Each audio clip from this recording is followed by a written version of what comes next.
Vijayawada Eluru road Sitaramapuram junction సమీపంలో SBI bank పక్కన sky dental clinic నూతనంగా ప్రారంభించారు. ఈ కార్యక్రమానికి ముఖ్య అతిథిగా మంత్రి కొలుసు పార్థసారథి హాజరై క్లినిక్ ని ప్రారంభించారు. ఈ సందర్భంగా డాక్టర్ చైతన్య కన్నెగంటి మరియు డాక్టర్ శ్వేత దారా మీడియాతో మాట్లాడుతూ sky dental A complete dental clinic from children to elderly పేరుతో అన్ని వయసుల వారికి దంత వైద్య సేవలు అందజేస్తున్నామని, విజయవాడ వాసులు ఈ అవకాశాన్ని వినియోగించుకోవాలని కోరారు.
డాక్టర్ చైతన్య గారు, డాక్టర్ శ్వేత గారు ఇద్దరు కూడా మంచి అనుభవం ఉన్న డెంటల్ డాక్టర్స్.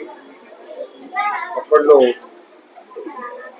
పెద్దవాళ్ళ డెంటల్ ట్రీట్మెంట్స్ కి, అదేవిధంగా ఒకళ్ళు చిన్నపిల్లల డెంటల్ సమస్యలకి మంచి ట్రీట్మెంట్ అనుభవం ఉన్న డాక్టర్స్.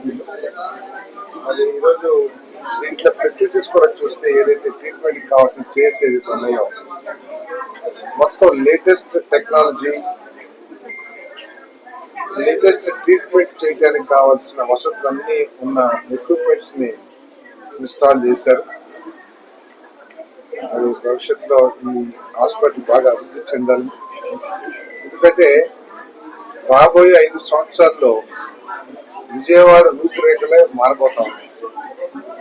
ఎందుకంటే అమరావతి ఒక నిజం చంద్రబాబు నాయుడు గారి నాయకత్వంలో అయ్యే పరిస్థితుల్లో దాన్ని ఆనుకున్న విజయవాడ దీని ప్రాముఖ్యత ఎప్పుడు ఉంటుంది. మరి జనాభా ప్రజలు కూడా పెరిగినప్పుడు ఈ మెడికల్ ఫెసిలిటీస్ కూడా ప్రభుత్వం కూడా ఏంటంటే అన్ని రకాల మెడికల్ ఫెసిలిటీస్ ని డెవలప్మెంట్ చేయడం కోసం గవర్నమెంట్ పరంగానే కాకుండా ప్రైవేట్ పరంగా కూడా వాళ్ళకి కావాల్సిన వసతులను, ఇన్ఫ్రాస్ట్రక్చర్ అన్ని అరేంజ్ చేసి ప్రైవేట్ యాజమాన్యాన్ని అంటే హాస్పిటల్స్ యాజమాన్యాన్ని కూడా ఆహ్వానిస్తా ఉంది ప్రభుత్వం. మరి దాంట్లో భాగంగా ఇటువంటి డెంటల్ హాస్పిటల్స్ కూడా బాగా అభివృద్ధి చెందాల్సిన అవసరం ఉంది.